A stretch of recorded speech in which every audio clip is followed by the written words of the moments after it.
Hey guys, it's Janine and I'm coming to you today with another card making tutorial.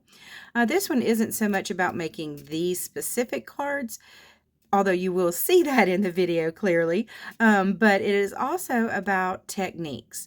This is about taking the stamps that you already have and using them in new and fresh ways so that they're new to you again. I know that I really need to use the products that I have on hand more and purchase less. We're all experiencing some crunch in today's economic times. So hopefully this will inspire you to take out your stamps and look at them in a different way.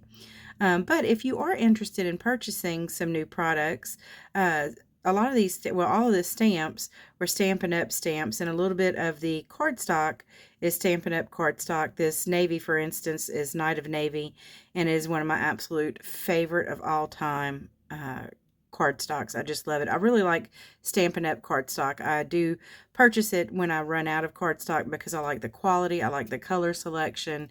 It's just really great. So if you're interested in Stampin' Up! Products, my demonstrator, Jason Laux, is wonderful. I'm going to link his Stampin' Up! Store below. I highly recommend you check him out because he's not just about selling products. He's about being there for you to help you with inspiration, with any questions you have about products or what products might be best to use, or even just if you're kind of stuck design-wise and you just need another set of eyes on something. He is so great for that. I love his card making style. It's very simple. It's very elegant. And I enjoy watching it when he has lives. He's been taking a hiatus for a little bit, but he's back in full swing.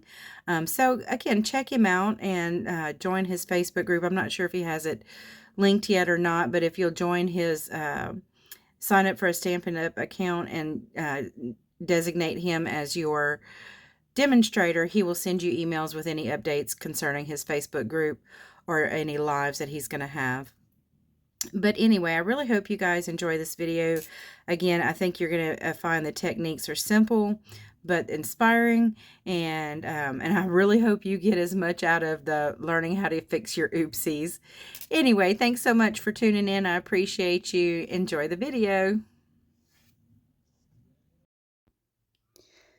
My first suggestion when making multiples of cards is to cut all of your cardstock at one time. Decide in advance on your layout and the dimensions of cardstock that you're going to need in order to accomplish that layout.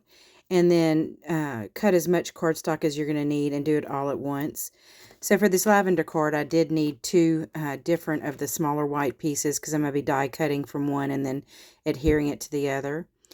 And I like to adhere the inside panel with glue to make sure it's nice and secure. And then I used some leftover granite samples that we had from redoing our house after the hurricane. So I use those as weights to weight the pieces down while the glue is drying. And I find that they're really good for that. They also make really good coasters. And so for the fronts of the cards, I'm going to be stamping some botanicals. I'm going to be using a tree for the more masculine card and a floral image for the card, the more female or feminine card. And so it's another one of those tips. I recommend that you do all your stamping at one time if possible. Get everything stamped that you're going to be stamping. And decide on your colors, your ink colors in advance. Like you saw, I showed you a swatch card there at first, and I'm going to show it to you again. And so that's what I do is I kind of figure out what color palette I want to work with. Then I swatch the inks I'm looking at and decide on which inks and markers and so forth. And it does save time when you have all the supplies ready to go and know exactly how you're going to use them.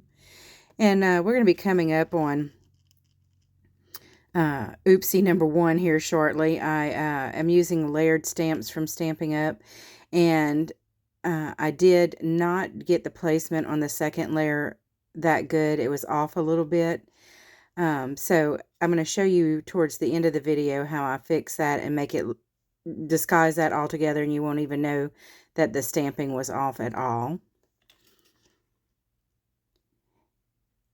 And here I'm showing you the stamp set and dice that I'm going to be using for the lavender card. So it's just a simple floral image. Use any floral images you have. And I'm using watercolor markers here to color them in. And I showed you the boxes from Arteza. But I do like watercolor markers to be able to do this simply and quickly. I mean, of course, I have regular watercolors and brushes that I could haul out, but that's a whole another thing, and it's a whole other process that takes a little bit more time. So I find that working with watercolor markers, yeah, a couple of benefits here. You have a lot of selection in color. The coloring goes fairly quickly. They're easy to blend. Now you can blend them even better than what I'm showing here if you do go back with a damp brush and kind of blend the colors together. But for an image like this, just the markers by themselves and some simple blending using the markers alone worked wonderfully, and the image came out beautiful when it was all done. And so I'm going to be die cutting this piece out in a little bit. Before I do that, I do want to get my backgrounds stamped before I move on to die cutting. So you can see I'm using, again, a simple botanical die. Any kind of botanical die, kind of nondescript. I think a smaller one would have been a little bit better, but this one worked great.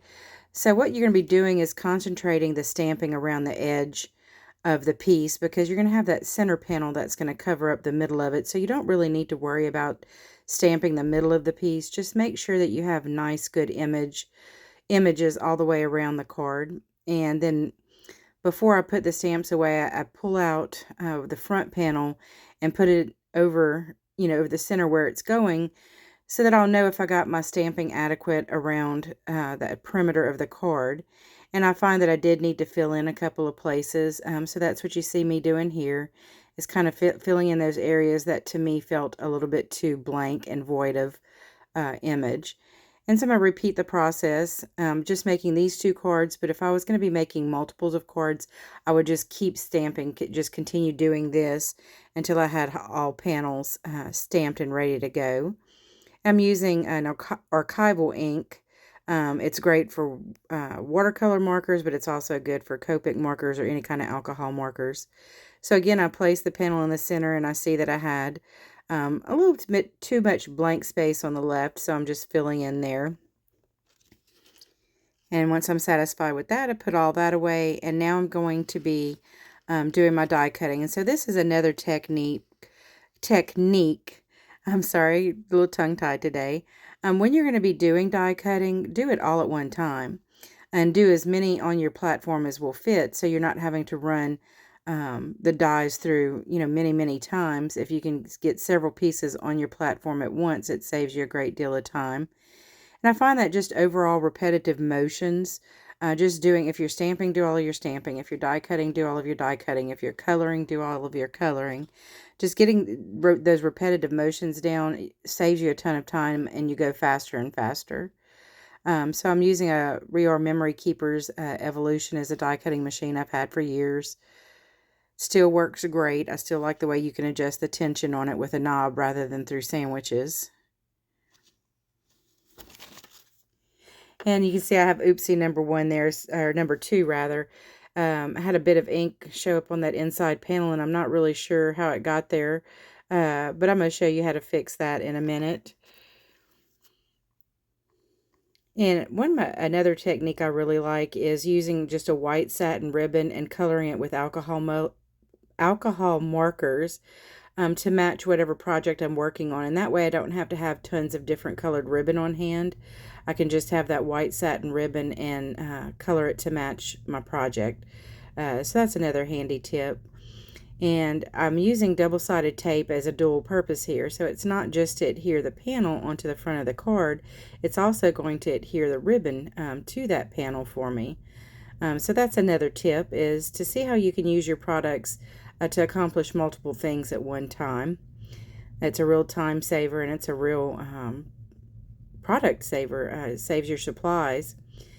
Now this is another tip with these Stampin' Up! Dimensionals. I don't use just the center, just the little hexagonal pieces in the middle. I use the edges of that as well. I'll cut them up and use them.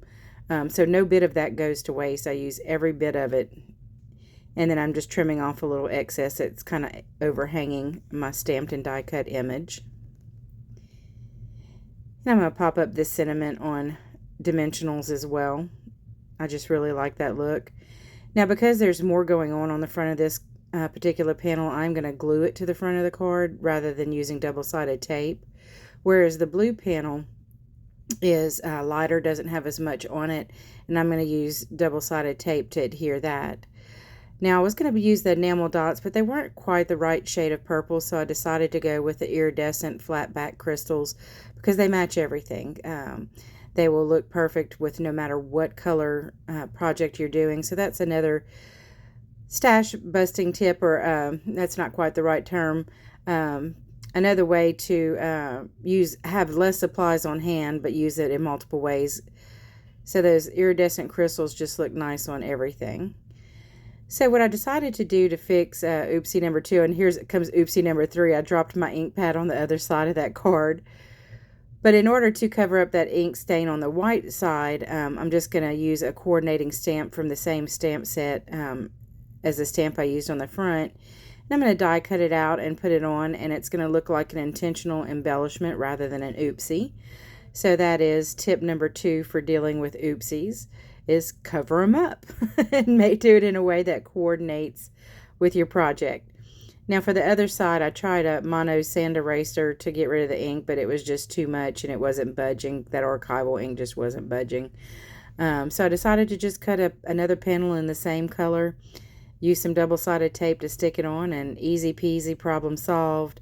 You can tell that it's there, that the extra panel's there, but it really just doesn't look bad. It doesn't detract from the card, so problem solved.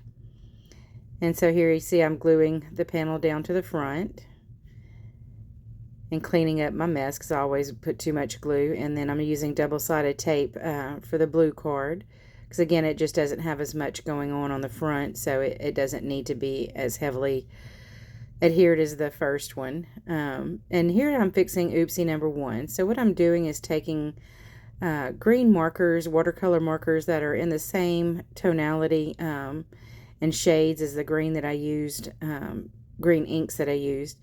And so I just added some extra kind of leaf marks around the tree in those colors so they blend right in, and you would never know that my stamping was off whatsoever. Well, guys, I sure hope you enjoyed that tutorial. It was a lot of fun for me to make. It's been a while since I've actually been able to sit down and do card making and crafting, and especially make and edit videos. That's especially challenging these days with the way I work. Finding the time to do that can be really tough. But it was a lot of fun to sit down and do this today. I hope you learned something. I hope you especially learned that what you have in your stash already is still wonderful. You know, find some different ways to use it. And I hope you also got something, found some inspiration. And, you know, if you make a mistake or have an oopsie when you're making a card, you know, what can you do to fix it and save the project rather than just throwing it in the trash, which is where I was tempted to do a couple of times. But anyway, thanks again for watching. Hope you guys have a wonderful and blessed day. Bye now.